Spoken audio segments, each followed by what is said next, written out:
Especially ಟಿವಿಗಳಲ್ಲಿ sound ಬರ್ತಾ ಇದೆ, picture ಕಾಣಿಸ್ತಾ ಇಲ್ಲ ಅನ್ನೋ ವಿಚಾರದಲ್ಲಿ ನೋಡಿ, ಬ್ಯಾಕ್ ಲೈಟ್ ಅನ್ನೋದು ಒಂದು ಬರುತ್ತೆ. ಆ ಬ್ಯಾಕ್ ಲೈಟ್ ಹೋಗಿದ್ರೆ ಕೂಡ ಈ ತರ ಕೇಸಸ್ ನಿಮಗೆ ಬರುತ್ತೆ. ಇದು ಲೇಟೆಸ್ಟ್ ಮಾಡಲ್ ಸ್ಯಾಮ್ಸಂಗ್ ಕಂಪ್ನಿದೆ. ಇದು ಬ್ಯಾಕ್ ಲೈಟ್ ಅನ್ನೋದಕ್ಕಿಂತ ಎಡ್ಜ್ ಲೈಟ್ ಅಂತಾರೆ, ಎಡ್ಜ್ ಎಲ್ ಇ ಡಿ ಅಂತ. ಸೊ ಅದನ್ನು ರಿಪ್ಲೇಸ್ ಮಾಡ್ತೀವಿ. ಮತ್ತೆ ಓಪನ್ ಶೆಲ್ ಅಂದ್ರೆ ಇದೆ ನೋಡಿ, ಡಿಸ್ಪ್ಲೇ. ಇದು ಒಂಚೂರು ನೀರು ಬಿದ್ದರೆ ಇನ್ ಕೇಸ್ ಕೈಯಲ್ಲಿ ಡ್ಯಾಮೇಜ್ ಆದರೆ ಇದೇ ಡ್ಯಾಮೇಜ್ ಆಗೋದು. ಸೊ ಅದನ್ನು ಬಿಚ್ಚಿ ಎಲ್ಲ ಕಂಪ್ಲೀಟಾಗಿ ಟ್ಯುಟೋರಿಯಲ್ ಇದೆ ನಿಮಗೆ, ಕಂಪ್ಲೀಟಾಗಿ ವಿಡಿಯೋ ವಾಚ್ ಮಾಡಿ. ಇದುವರೆಗೂ ಯಾರು ಕೂಡ ಇಷ್ಟು ಡೀಟೇಲ್ ಆಗಿ ಕನ್ನಡದಲ್ಲಿ ಅದು ಹಾಕಿಲ್ಲ.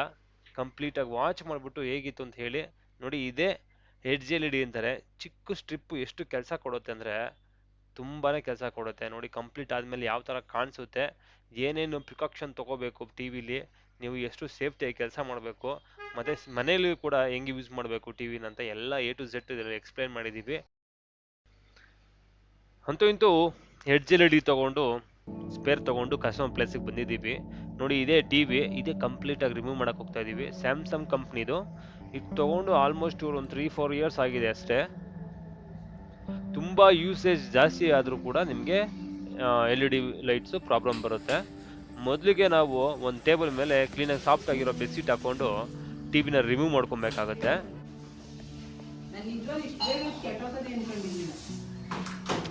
ಏನು ಮಾಡೋಕ್ಕಾಗಲ್ಲ. ಬನ್ನಿ, ಹಿಂದ್ಗಡೆ ಬ್ರ್ಯಾಕೆಟ್ನ ಬಿಚ್ಚಿ ಜಸ್ಟ್ 4 ಸ್ಕ್ರೂ ಇರುತ್ತೆ, ಅದನ್ನು ರಿಮೂವ್ ಮಾಡ್ಕೊಂಡಿದ್ದ ತಕ್ಷಣ ಹಿಂದ್ಗಡೆ ಏನಿದೆ ಅದು ಪ್ಲೇಟು, ಬ್ಯಾಕ್ ಸೈಡ್ ಕವರ್ನ ಯಾವುದೇ ರೀತಿ ಸ್ಕ್ರೂಸ್ ಇರಲ್ಲ ಈ ಮಾಡಲಲ್ಲಿ. ಸ್ಯಾಮ್ಸಂಗಲ್ಲಿ ತುಂಬ ಮಾಡೋದು ಈ ಥರನೇ ಇದೆ.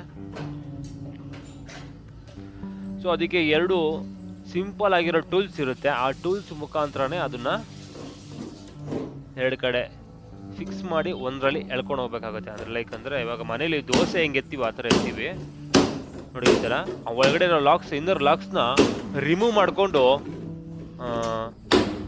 ಸರೌಂಡಿಂಗಲ್ಲೂ ಕೂಡ ನಿಮಗೆ ಪುಷ್ ಮಾಡ್ಕೊಂಡು ಹೋಗ್ಬೇಕಾಗುತ್ತೆ. ನೋಡೋದಕ್ಕೆ ಈಸಿ ಇದೆ, ಟೆಕ್ನಿಕ್ಕಾಗಿ ರಿಮೂವ್ ಮಾಡಲಿಲ್ಲ ಅಂದರೆ ಮೇಲ್ಗಡೆ ಇರೋ ಕವರು ಹೊಡೆದೋಗುತ್ತೆ, ನೆಕ್ಸ್ಟು ಕುಣಿಸೋದಕ್ಕಾಗೋದಿಲ್ಲ. ತುಂಬ ಎಕ್ಸ್ಪೀರಿಯನ್ಸ್ ಪರ್ಸನ್ಗಳು ಈ ಥರ ಈಸಿಯಾಗಿ ರಿಮೂವ್ ಮಾಡೋ ಥರ ಆಗ್ಬೋದು. ಒಂದೇ ಟೈಮ್ ಅಂತೂ ಖಂಡಿತ ಆಗೋದಿಲ್ಲ.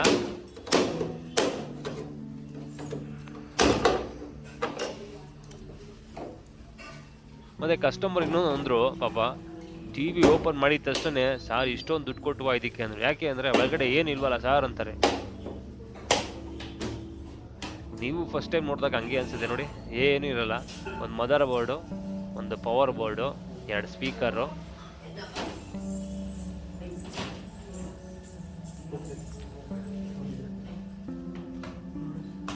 ಮೊದಲಿಗೆ ಸ್ಪೀಕರು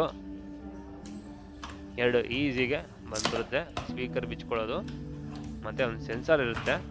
ಸೆನ್ಸರ್ ಕೂಡ ಅಲ್ಲಿ ಮುಂದ್ಗಡೆ ಬಿಚ್ಕೊಂಡ್ಬಿಡ್ತೀವಿ. ಎಲ್ಲ ಡೆಲಿಕೇಟ್ಸ್ ಆಗಿರುತ್ತೆ, ಸಾಫ್ಟಾಗಿ ಟೆಕ್ನಿಕ್ಕಾಗಿ ನೋಡ್ಬಿಟ್ಟು ಅಲ್ಲೇ ಲಾಕ್ನ ಬಿಚ್ಚಬೇಕು. ಒಂದು ಟೈಮ್ ಕಟ್ ಆಯಿತು ಅಂದರೆ ಮತ್ತೆ ಫಿಕ್ಸ್ ಆಗಲ್ಲ. ಅದು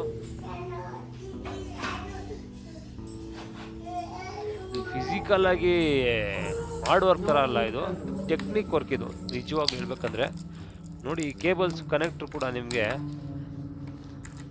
ಅಲ್ಲೊಂದು ಲಾಕ್ ಆಗಿರುತ್ತೆ, ಅದ್ರ ಮೇಲೆ ಎತ್ಬಿಟ್ಟು ಹಿಂದ್ಗಡೆ ತೆಗಿಬೇಕಾಗತ್ತೆ ನೋಡಿ.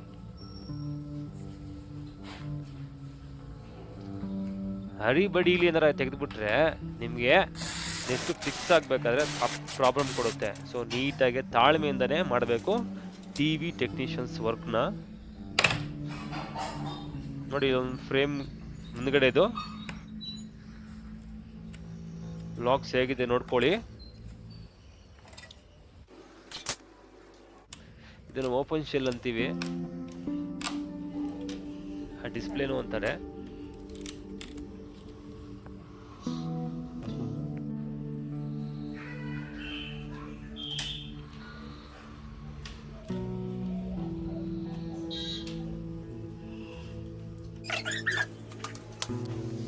ಇವಾಗ ಮುಂದ್ಗಡೆ ಇರೋ ಫ್ರೇಮ್ ಲಾಕ್ನ ರಿಮೂವ್ ಮಾಡ್ಕೊತಾ ಇದ್ದೀವಿ. ನಿಮ್ಗೆ ಕಾಣಿಸ್ತಾ ಇದೆ ಈಸಿ ಅಂತ ಅನ್ಸುತ್ತೆ, ಬಟ್ ಆ ಟೆಕ್ನಿಕ್ ಆಗಿ ಆ ಪಾಯಿಂಟ್ಸ್ಗಳು ನಿಮ್ಗೆ ತೋರಿಸ್ತೀನಿ ನೋಡಿ. ಈ ಪಾಯಿಂಟ್ಗಳಲ್ಲಿ ಸ್ಕ್ರೂ ಡ್ರೈವರ್ ಹಾಕಿ ಲಾಕ್ನ ನಿಧಾನಕ್ಕೆ ಓಪನ್ ಮಾಡ್ಕೊಬೇಕಾಗತ್ತೆ. ಎಷ್ಟು ಪ್ರೆಷರ್ ಬೇಕೋ ಅಷ್ಟೇ ಕೊಡಬೇಕು. ಇನ್ಕ್ರೀಸ್ ಮಾಡಿದ್ರೆ ಪಟ್ಟಂತ ಕಟ್ಟಾಗುತ್ತೆ. ಸೊ ಅದರಿಂದ ಆ್ಯಕ್ಚುಲಿ ಇನ್ನೊಂದು ಹೇಳ್ಬೇಕು ನಿಮಗೆ, ಯಾವ ಕಂಪ್ನಿಯವರಾಗಲಿ ಹೊರಗಡೆಯವರಾಗಲಿ ಕಸ್ಟಮರ್ ಪ್ಲೇಸಲ್ಲಿ 90% ಮಾಡೋದಿಲ್ಲ. ತುಂಬ ರೇರ್ ಪರ್ಸನ್ಗಳು ಕಸ್ಟಮರ್ ಪ್ಲೇಸಲ್ಲೇ ಮಾಡೋದು. ಒಂದು ಜಾಗ ಸಾಲಲ್ಲ ಅಂತ, ಇನ್ನೊಂದು ಅಲ್ಲಿ ಡೆಸ್ಟ್ ಎಲ್ಲ ಇರುತ್ತೆ ಅಂತ ಇನ್ನೊಂದು ಆಫೀಸಲ್ಲೇ ನೀಟಾಗಿ ಮಾಡ್ಕೊಂಬರ್ತೀವಿ, ಇಲ್ಲಿದ್ರೆ ಅದೇನು ಇದೇನು ಅಂತ ಕಸ್ಟಮರ್ಸ್ ಕ್ವಶನ್ಸ್ ಆಗ್ತಾರೆ ಅಂತಾನು ಇರ್ತಾರೆ.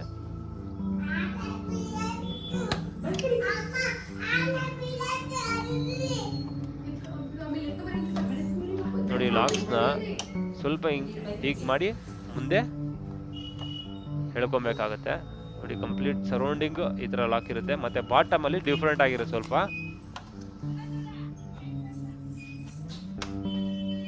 ಕಂಪ್ಲೀಟ್ ಆಗಿ ವಿಡಿಯೋ ನೋಡಿ, ನಿಮ್ಗೆ ಎಲ್ಲೂ ಸಿಗದಿರೋ ಎಕ್ಸ್ಪೀರಿಯನ್ಸ್ ನಿಜವಾಗ್ಲೂ ಸಿಗುತ್ತೆ. ಒಂದೇ ಒಂದು ಕಮೆಂಟ್ ಆಗಿ, ಯಾಕಂದ್ರೆ ಈ ತರ ವಿಡಿಯೋಗಳನ್ನೇ ನಾವು ಹಾಕೋದು. ಇದರಿಂದ ನಾಲೆಡ್ಜ್ ಸಿಗ್ಲಿ, ನಮ್ಮ ಹುಡುಗರಿಗೆ ಕೆಲಸ ಕಲೀಲಿ, ನನಗೆ ಗೊತ್ತಿರೋಷ್ಟು ನಾವು ಶೇರ್ ಮಾಡೋಣ ಅಂತ.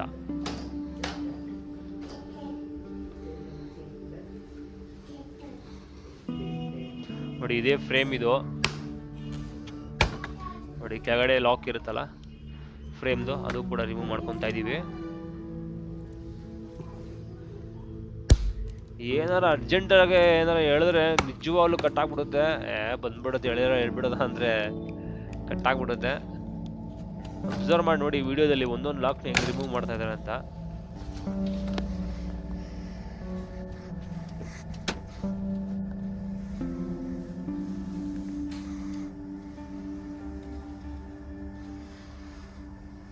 ಟಿವಿಲಿ ವೆರಿ ಇಂಪಾರ್ಟೆಂಟ್ ಐಟಮ್ ಅಂದ್ರೆ ಇದೇನೆ, ಓಪನ್ ಶೆಲ್ ಅಂತಾರೆ, ಡಿಸ್ಪ್ಲೇ ಅಂತಾರೆ. ನೋಡಿ ಎಷ್ಟು ತೆಳ್ಳಗಿರುತ್ತೆ. ನಿಮ್ಮ ಪಿಕ್ಚರು ಡಿಸ್ಪ್ಲೇ ಆಗೋದು ಇದ್ರಲ್ಲೇನೆ. ಒಂಚೂರು ಡ್ಯಾಮೇಜ್ ಆದ್ರೆ, ಒಂಚೂರು ನೀರು ಬಿದ್ದರೆ ಅದು ಹೋಯ್ತು ಅಂತಾನೆ ಅನ್ಕೊಳ್ಳಿ.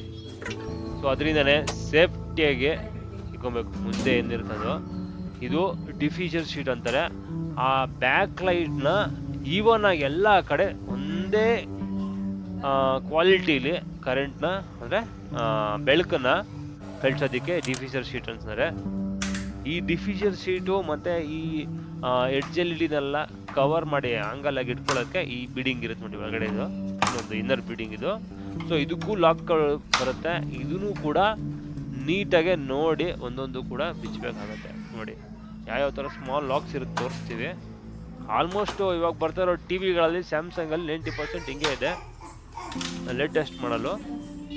ಇದರಲ್ಲಿ 4 ಬರುತ್ತೆ, ಪೀಸಸ್ ಬರುತ್ತೆ ಇದರಲ್ಲಿ, ಒಂದೇ ಪೀಸ್ ಅಲ್ಲ. ಸೊ ನೋಡಿ ಬ್ಯಾಕ್ ಸೈಡು ಸ್ಪೀಡ್ ಮಾಡ್ಬಿಡೋಣ ಸ್ವಲ್ಪ ವಿಡಿಯೋ, ಒಂದು ನೋಡ್ಕೊಂಡಿದ್ದೀರಾ ಅನ್ಕೊಂತೀನಿ. ನೋಡಿ ಆಲ್ರೆಡಿ 3 ಬಿಚ್ಚಿಬಿಟ್ಟಿದ್ದೀವಿ.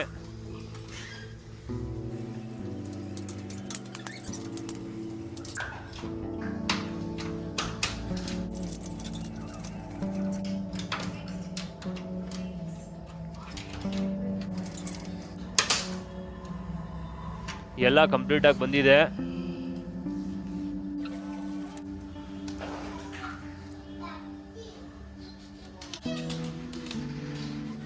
ನೋಡಿ ಇದು ಹೀಟ್ ಆಗ್ಬಿಟ್ಟು ಅದಕ್ಕೆ ಅಂಟ್ಕೊಂಡ್ಬಿಟ್ಟಿದೆ, ಅಂದ್ರೆ ಲೈಕ್ ಎಡ್ಜ್ ಎಲ್ ಇಡಿ ಇದೆಯಲ್ಲ ಅದು ಹೀಟ್ ಪ್ರೊಡ್ಯೂಸ್ ಮಾಡುತ್ತಲ್ಲ, ಅದು ಇದಕ್ಕೆ ಅಂಟ್ಕೊಂಡಿದೆ. ಸೊ ಇದನ್ನು ಕೂಡ ಹೊಸದಾಗ್ತಾ ಇದೀವಿ, ಈ ಮೆಟೀರಿಯಲ್ನು ಕೂಡ, ಈ ಐಟಮ್ನು ಕೂಡ.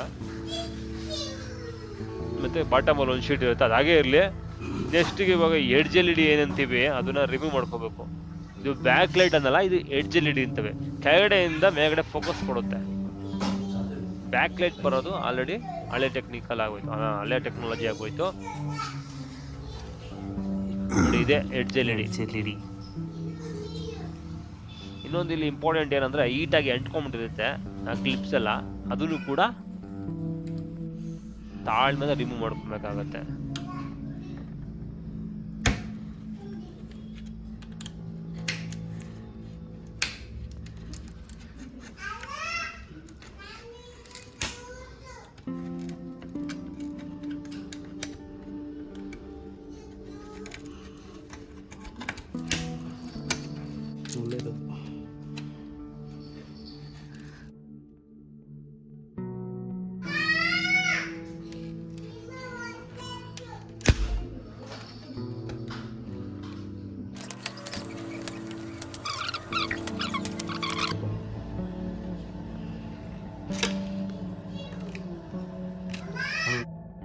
ನೋಡಿ ಈ ಕನೆಕ್ಟರ್ಸ್ ವೆರಿ ಇಂಪಾರ್ಟೆಂಟು. ತೆಗಿಬೇಕಾದ್ರೆ ಏನಾರ ಕಿತ್ತಾಕ್ಬಿಟ್ರು ಕೂಡ ನಿಮಗೆ ತುಂಬಾ ಕೆಲಸ ಕೊಡುತ್ತದು. ಅದು ಫಸ್ಟು ಹೆಡ್ ಎಲ್ ಇಡಿನ ರಿಮೂವ್ ಮಾಡ್ಕೊಂಡು ಆಮೇಲೆ ಆ ಕನೆಕ್ಟರ್ ರಿಮೂವ್ ಮಾಡ್ಕೊಳ್ಳಿ. ಹೀಟ್ ಆಗಿದ್ದಾಗ ಏನಾಗುತ್ತೆ, ಓಡಿ ಹೀಟ್ ಆಗಿ ಒಂದಕ್ಕೊಂದು ಅಂಟ್ಕೊಂಡಿರುತ್ತೆ, ಇದು ಬಿಡ್ಸ್ಕೊಳ್ಳಲ್ಲ. ಸೊ ಅದರಿಂದ ಅಲ್ಲಿ ರಿಮೂವ್ ಮಾಡಿಕೊಂಡು ಗೊಂಪೆ ಎಷ್ಟು ಇರೋದು ರಿಮೂವ್ ಮಾಡಿಕೊಂಡು ಆಮೇಲೆ ನೀವು ಎತ್ಕೊಬೇಕಾಗತ್ತೆ ನೋಡಿ.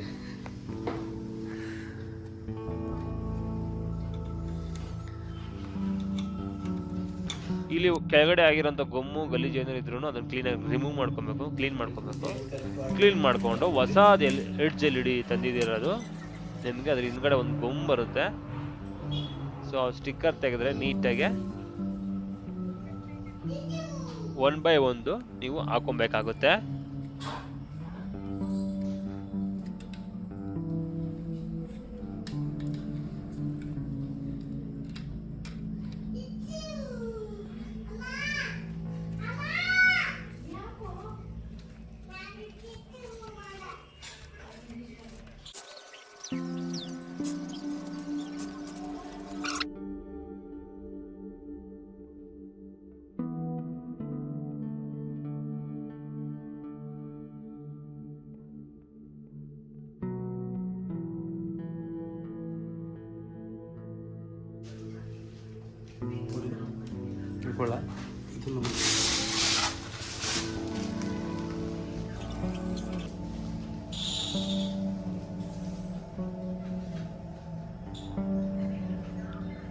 ಎಲ್ಲ ಪಾಯಿಂಟ್ಗಳಲ್ಲಿ ನೀಟಾಗಿ ಕುಣಿಸ್ಬೇಕು. ಒಂಚೂರು ಆ ಕಡೆ ಹೋದ್ರು ನಿಮಗೆ ಏನಂತಾರೆ ಬ್ಯಾಕ್ ಲೈಟ್ ಪವರ್ ಲೀಕ್ ಆಗುತ್ತೆ, ಲೈಕ್ ನಿಮಗೆ ಪ್ರಾಪರ್ ಆಗಿ ಕಾಣಿಸಲ್ಲ, ಬೆಳಕು ಒಂದು ಕಡೆ ಜಾಸ್ತಿ ಕಡಿಮೆ ಆಗ್ಬಿಡುತ್ತೆ.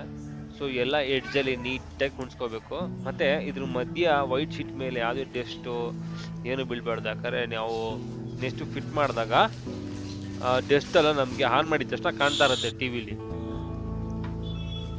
ಒನ್ ಟೈಮ್ ಆನ್ ಮಾಡ್ಕೊಂಡು ನೋಡ್ಕೊಂಬಿಡೋಣ.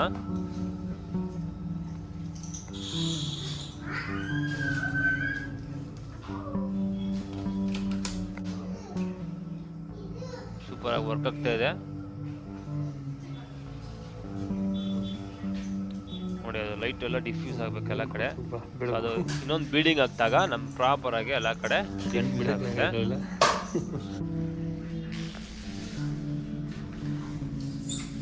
ಪಕ್ಕ ಆದ್ಮೇಲೆ ಮೇಲ್ಗಡೆ ಇರೋಂಥ ಗಲೀಜ್ ಬೀಳ್ದಿರೋಂಥ ಕವರ್ ಕೊಟ್ಟಿರ್ತಾರೆ ಹೊಸದಾಗ್ತದ್ರಿಂದ, ಅದನ್ನ ರಿಮೂವ್ ಮಾಡ್ಕೊಬೇಕಾಗತ್ತೆ.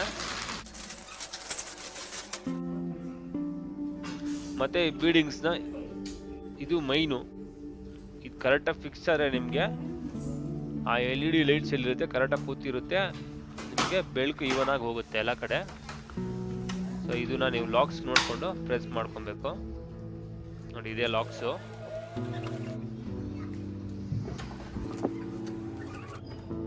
ಆಲ್ಮೋಸ್ಟ್ ಎಲ್ಲ ಕಡೆನೂ ಹಾಗೆ ಇರುತ್ತೆ. ಎಲ್ಲೆಲ್ಲಿ ಯಾವ್ಯಾವ ಸೈಡ್ ರಿಮೂವ್ ಮಾಡಿದಿರೋ ಸೇಮ್ ಅಲ್ಲಿಗೆ ಹಾಕ್ಬೇಕು. ಆ ಕಡೆ ಈ ಕಡೆ ಆಗಲ್ಲ, ಈ ಕಡೆ ಆಗಲ್ಲ.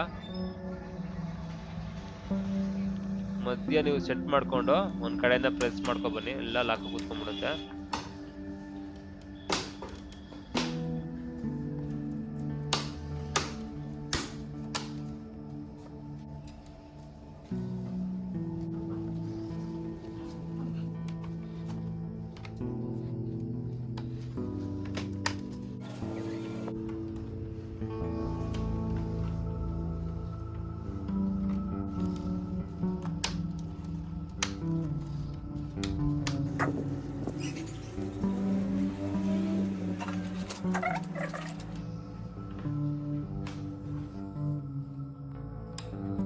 ಈ ಡಿಫ್ಯೂಸರ್ ಶೀಟ್ ಹಾಕ್ಬೇಕಾದ್ರೂ ಅಷ್ಟೇನೆ ಕರೆಕ್ಟಾಗಿ ಅಲ್ಲಿ ಕ್ಲಿಪ್ಸ್ ಇರುತ್ತೆ, ಅಲ್ಲಿಗೆ ಫಿಕ್ಸ್ ಆಗಬೇಕು ಪ್ರಾಪರ್ ಆಗಿ.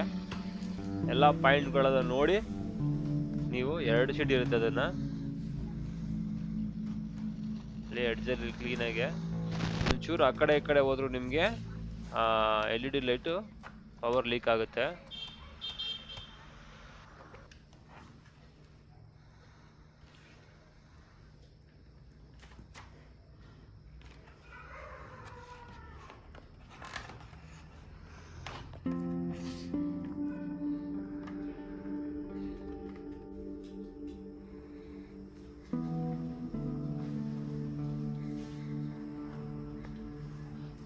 ಇದು ಮೈನು ನೀವು ನೀಟಾಗಿ, ಇದು ಅಂತೂ ಪಕ್ಕ ಫಿಕ್ಸ್ ಮಾಡ್ಬೇಕಾದ್ರೆ ಸ್ವಲ್ಪ ಸೇಫ್ಟಿಗೆ ನಿಧಾನಕ್ಕೆ ಹಾಕ್ಬೇಕಾಗುತ್ತೆ.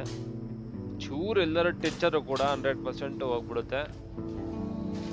ಕಸ್ಟಮರ್ಗೆ ಹೇಳ್ಬಿಡಿ, ನೋಡಿ ಇದ್ರ ಮೇಲೆ ಯಾವುದೇ ರೀತಿಯಾದ ಲಿಕ್ವಿಡ್ ಹಾಕಿ ತೊಳೆಯೋದು, ವಾಶ್ ಮಾಡೋದು, ಒರೆಸೋದು ಇದೆಲ್ಲ ಮಾಡಕ್ ಹೋಗ್ಬಿಡಿ. ನೋಡ್ಬಿಡಿ ಈ ತರ ಬರುತ್ತೆ ಇದು.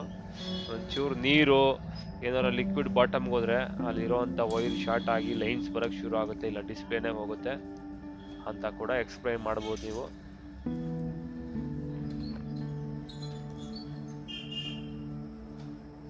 ಎಲ್ಲ ಕಡೆ ನೀಟಾಗೆ ಕುಂಡಿಸ್ಬಿಟ್ಟು ನೀವು ಫ್ರೇಮ್ ಅನ್ನು ಹಾಕ್ಬೇಕಾಗತ್ತೆ.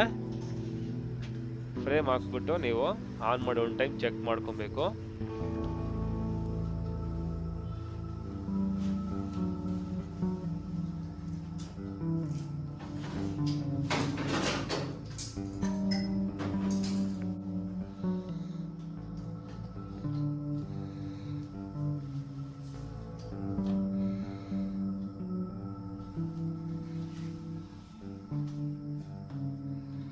ಯಾಕೆ ಕೆಲವರು ಟಿವಿನ ಆಫೀಸ್ ತಗೊಂಡೋಗಿ ಮಾಡ್ತಾರೆ ಅನ್ನೋ ಉದ್ದೇಶ ಇವಾಗ ಗೊತ್ತಾಗುತ್ತೆ ನೋಡಿ. ನಾವು ಆನ್ ಮಾಡಿದಾಗ ಏನಾಗುತ್ತೆ, ನಮ್ಮ ಒಂದು ಸೊಳ್ಳೆ ಹೋಗ್ಬಿಟ್ಟು ಅದ್ರಲ್ಲಿ ಸಿಗಾಕೊಂಡ್ಬಿಟ್ಟಿರುತ್ತೆ. ಓಪನ್ ಶೆಲ್ ಅಂತೀವಲ್ಲ ಬ್ಲ್ಯಾಕ್ ಕಲರು, ಅದ್ರ ಹಿಂಭಾಗದಲ್ಲಿ ಹೋಗಿ ಸಿಗಾಕೊಂಡ್ಬಿಟ್ಟಿರುತ್ತೆ. ಸಿಕ್ಕಿ ಆಲ್ರೆಡಿ ಸತ್ತೋಗಿರುತ್ತೆ. ಟಿವಿ ಆನ್ ಮಾಡ್ತೀವಿ, ಒಳಗಡೆ ಸೊಳ್ಳೆ ಕಾಣ್ತಾ ಇದೆ. ತಿರ್ಗಾ ರಿಮೂವ್ ಮಾಡಿ ಅದನ್ನ ತೆಗಿತೀವಿ ಕೂಡ. ಹಾಗೆ ನಿಮ್ಗೆ ತೋರಿಸ್ತೀನಿ ಪ್ರಾಕ್ಟಿಕಲ್ ಆಗಿ. ಯಾಕಂದ್ರೆ ಅಲ್ಲಿ ನೈಟ್ 12 ಗಂಟೆ ಆಗೋಯ್ತು, ತುಂಬಾ ದೂರ ಹೋಗಿತ್ತು. ಅದರಿಂದ ಮತ್ತೆ ಬೀಡಿಂಗ್ ಲಾಕ್ಸ್ ಕೂಡ ಈವನ್ ಆಗಿ ನೀವು ಪ್ರೆಸ್ ಮಾಡ್ಕೊಂಡು ಹೋಗಿ, ಆತರದಿಂದ ಪ್ರೆಸ್ ಮಾಡಬೇಡಿ. ಕ್ಲೀನಾಗಿ ಲಾಕ್ ಹಾಕ್ಬೇಕು. ಈ ಕೇಬಲ್ನು ಕೂಡ ನೀವು ನೀಟಾಗಿ ಆ ಪಾಯಿಂಟಲ್ಲಿ ಇಕ್ಕಿ ಪ್ರೆಸ್ ಮಾಡಬೇಕಾಗತ್ತೆ. ಏನಾರ ಮಾಯಿಶ್ಚರ್ ಗೀಶ್ಚರ್ ಇದ್ರೆ ಸ್ವಲ್ಪ ಕ್ಲೀನ್ ಮಾಡಿ ಹಾಕ್ಬೇಕಾಗತ್ತೆ.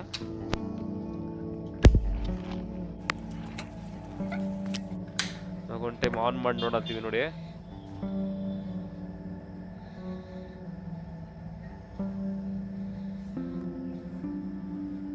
ನೋಡಿ ಸೊಳ್ಳೆ ಒಂದು ಆಲ್ರೆಡಿ ಅಲ್ಲಿ ಒಳಗಡೆ ಇರುತ್ತೆ. ನೋಡ್ಬಿಟ್ಟು ನಮ್ಮವ್ರು ಬೇಜಾರು ಮಾಡ್ಕೊಂಡ್ರು, ಶರ್ಟ್ ಇದ್ರಾಗ ಹಚ್ಬೇಕಲ್ಲಪ್ಪ, 12 ಗಂಟೆ ಆಗಿದೆ, ಇವಾಗಲೇ ಲೇಟ್ ಆಯ್ತು ಅಂದ್ರು, ಈ ಸೊಳ್ಳೆ ಎಲ್ಲ ಲೇಟ್ ಮಾಡ್ತಾ ಇದೆಯಲ್ಲ ಅಂತ. ನೋಡಿ ಸೊಳ್ಳೆ ಒಳಗಡೆ ಸೇರ್ಕೊಂಡ್ಬಿಟ್ಟಿದೆ. ಈಗ ರಿಮೂವ್ ಮಾಡಿ ಅಂತೂ ಹಾಕಾಯ್ತು.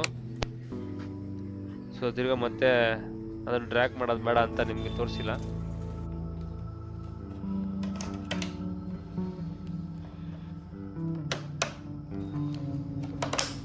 ನೀವು ಮತ್ತೆ ಯೂಸ್ ಮಾಡಬೇಕಾದ್ರೆ 3-4 ಅವರ್ಸ್ ಒಳಗಡೆ ಟಿವಿನ ಆಫ್ ಮಾಡಬೇಕಾಗತ್ತೆ. ಮತ್ತೆ ಬ್ರೈಟ್ನೆಸ್ ಜಾಸ್ತಿ ಇಟ್ಕೊಬಾರ್ದು.